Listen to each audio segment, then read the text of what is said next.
Hi everyone, मैं प्रिया और अपने चैनल पर आप सभी का स्वागत करती हूं। तो देखिए, आज मैं इस वीडियो के माध्यम से आपसे बताऊंगी कि जो भारत के जो 10 रहस्यमय मंदिर है ना, तो आज तक इनकी राज कोई जान ही नहीं पाया है कि एक्चुअल इनका मतलब राज क्या है। आखिर वहाँ अविस्मरणीय एक मतलब दृश्य क्या हुआ था। देखिए, प्राचीन काल में जब भी मंदिर बनाए जाते थे तो वास्तु और खगोल विज्ञान का ध्यान रखा जाता था। इसके अलावा राजा महाराजा अपना खजाना छुपाकर इसके ऊपर मंदिर बना देते थे और खजाने तक पहुंचने के लिए अलग से रास्ते बनाते थे। इसके अलावा भारत में बहुत कुछ ऐसे मंदिर हैं जिनका संबंध ना तो वास्तु से है, ना खगोल विज्ञान से और ना ही खजाने से है। तो इन मंदिरों का रहस्य आज तक कोई जान ही नहीं पाया है ना।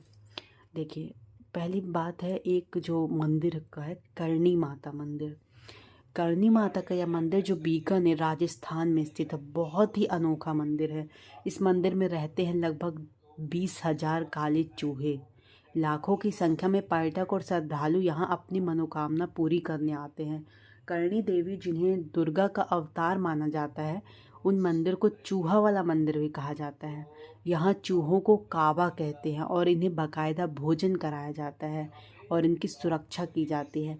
यहाँ इतने चूहे हैं कि आपको पाँव घिसट कर चलना पड़ता है। अगर एक चूहा भी आपके पैरों के नीचे आ गया तो अपशगुन माना जाता है और कहा जाता है कि एक भी चूहा आपके पैर के ऊपर से होकर गुजर गया तो आप पर देवी की कृपा हो गई समझो। और यदि आपने सफ़ेद चूहा देख लिया तो आपकी मनोकामना तो समझो पूर्ण ही हो जाती है। तो देखिए, ठीक। फिर दूसरा आता है कन्याकुमारी टेम्पल। कन्याकुमारी जो पॉइंट है ना, वो इंडिया का सबसे निचला हिस्सा माना जाता है। यहाँ समुद्र तट पर ही कन्याकुमारी देवी का मंदिर है। यहाँ माँ पार्वती को कन्या रूप में पूजा जाता है। यह देश में एकमात्र ऐसी जगह है जहाँ मंदिर में प्रवेश करने के लिए पुरुषों को कमर के ऊपर के क्लॉथ्स उतारने होते हैं। पौराणिक मान्यताओं के अनुसार इस स्थान पर देवी का जो विवाह है वो संपन्न ना हो पाने के कारण बचे हुए दाल चावल बाद में कंकड़ पत्थर बन गए। कहा जाता है कि इसलिए ही कन्याकुमारी के बीच या रेत में दाल व चावल के रंग रूप वाले कंकड़ बहुत मिलते हैं।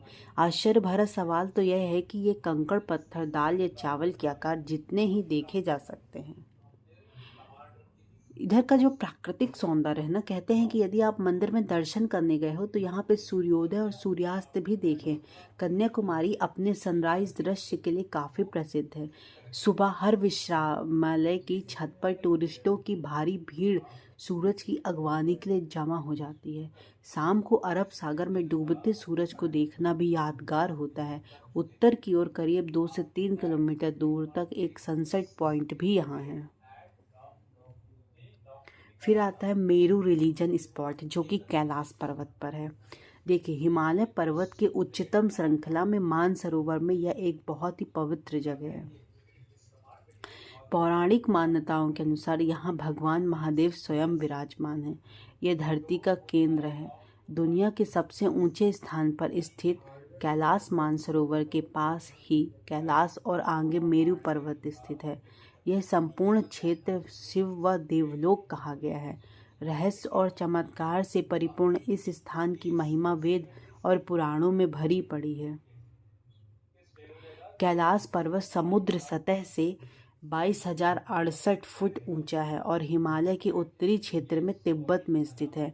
चूँकि तिब्बत जो है वो चीन के अधीन है, अतः कैलाश भी चीन में आता है, जो 4 धर्मों तिब्बती धर्म, बौद्ध धर्म, जैन धर्म और हिंदू का आध्यात्मिक केंद्र है। कैलाश पर्वत की 4 दिशाओं से 4 नदियों का उद्गम हुआ है, ब्रह्मपुत्र, सिंधु, सतलुज और कर्नाली, है ना। फिर आते हैं शनि शिंगणापुर। देश में सूर्यपुत्र शनिदेव के कई मंदिर हैं। उन्हीं में से एक प्रमुख है महाराष्ट्र के अहमदनगर जिले में स्थित शिंगणापुर का शनि मंदिर। विश्व प्रसिद्ध इस शनि मंदिर की विशेषता यह है कि यहाँ स्थित शनि देव की पाषाण प्रतिमा बगैर किसी छत्र या गुंबद के खुले आसमान के नीचे एक संगमरमर के चबूतरे पर विराजित है। ये जो सिंगनापुर भगवान है, सिंगनापुर शहर में भगवान शनि महाराज का खौफ इतना है कि शहर के अधिकांश घरों में खिड़की, दरवाजे, तिजोरी नहीं है। दरवाज़ों की जगह यदि लगे हैं तो केवल पर्दे, ऐसा इसलिए क्योंकि वहाँ चोरी नहीं होती है। कहा जाता है कि जो भी चोरी करता है उसे शनि व महाराज वहाँ स्वयं सजा देते हैं। इसके कई प्रत्यक्ष उदाहरण वहाँ पे देखे गए हैं कि शनि के प्रकोप से मुक्ति के लिए यहाँ पर विश्व भर में प्रति शनिवार लाखों लोग आते हैं। अब आता है सोमनाथ मंदिर। तो देखिए, सोमनाथ मंदिर एक महत्वपूर्ण मंदिर है जिसकी गिनती 12 ज्योतिर्लिंगों में सर्वप्रथम ज्योतिर्लिंग के रूप में होती है। प्राचीन काल में इसका शिवलिंग हवा में झूलता था, लेकिन आक्रमणकारियों ने इन्हें तोड़ दिया। माना जाता है कि 24 शिवलिंगों की स्थापना भी की गई थी, उसमें से सोमनाथ का शिवलिंग बीचों बीच था। इस शिवलिंग में मक्का स्थित काबा का शिवलिंग भी शामिल है। इनमें से कुछ शिवलिंग आकाश में स्थित कर्क रेखा के नीचे आता है। गुजरात के सौराष्ट्र क्षेत्र के वेरावल बंदरगाह में स्थित इस मंदिर के बारे में कहा जाता है, इसका निर्माण स्वयं चंद्रदेव ने किया था। इसका उल्लेख ऋग्वेद में भी मिलता है। इस स्थान को सबसे रहस्यमय माना जाता है। यदुवंशियों के लिए यह प्रमुख स्थान था। इस मंदिर को अब तक 17 बार नष्ट किया गया है और हर बार इसका पुनर्निर्माण किया गया है। कहते हैं कि यहाँ पे भगवान श्री कृष्ण ने देह त्याग दिया था। श्री कृष्ण भालुका तीर्थ पर विश्राम कर रहे थे, तभी शिकारी ने उनके पैर के तले हुए पर चिन्ह को हिरण की आंख जानकर धोखे में तीर मार दिया था। तब कृष्ण ने देह त्याग कर यहाँ पे वैकुंठ गमन किया। इस स्थान पर बड़ा ही सुंदर कृष्ण मंदिर भी बना हुआ है। फिर देखिए, उसके बाद आता है कामाख्या मंदिर। तो देखिए, कामाख्या मंदिर को तांत्रिकों का गढ़ कहा जाता है। माता के 51 शक्तिपीठों में से इस पीठ को सबसे महत्वपूर्ण माना जाता है। यह असम के गुवाहाटी में स्थित है।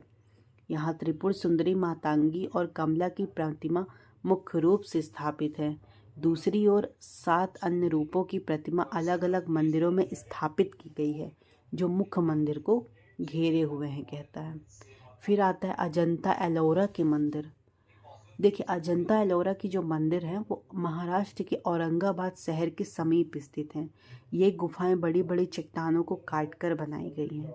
29 गुफाएं अजंता में, 24 गुफाएं एलोरा में, और इन गुफाओं को वर्ल्ड हेरिटेज के रूप में संरक्षित किया गया है। इन्हें राष्ट्रकूट वंश के शासकों द्वारा बनवाया गया था। इन गुफाओं के रहस्य पर आज भी शोध किया जा रहा है। यहाँ ऋषि मुनि और भिक्षु गहन तपस्या और ध्यान करते थे, है ना। फिर आता है खजुराहो का मंदिर।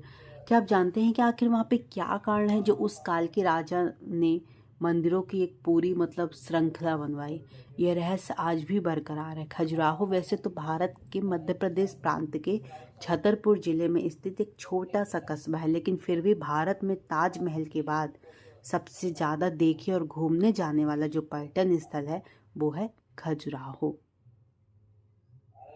फिर आता है उज्जैन का काल भैरव मंदिर।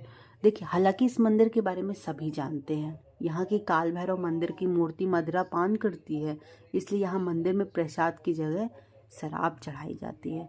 यही शराब यहाँ प्रसाद के रूप में बांटी जाती है। कहा जाता है कि काल भैरव मंदिर इस शहर के रक्षक हैं। इस मंदिर के बाहर साल के 12 महीने और 24 घंटे जो शराब है वो उपलब्ध रहती है। फिर आता है, देखिए, ज्वाला देवी मंदिर।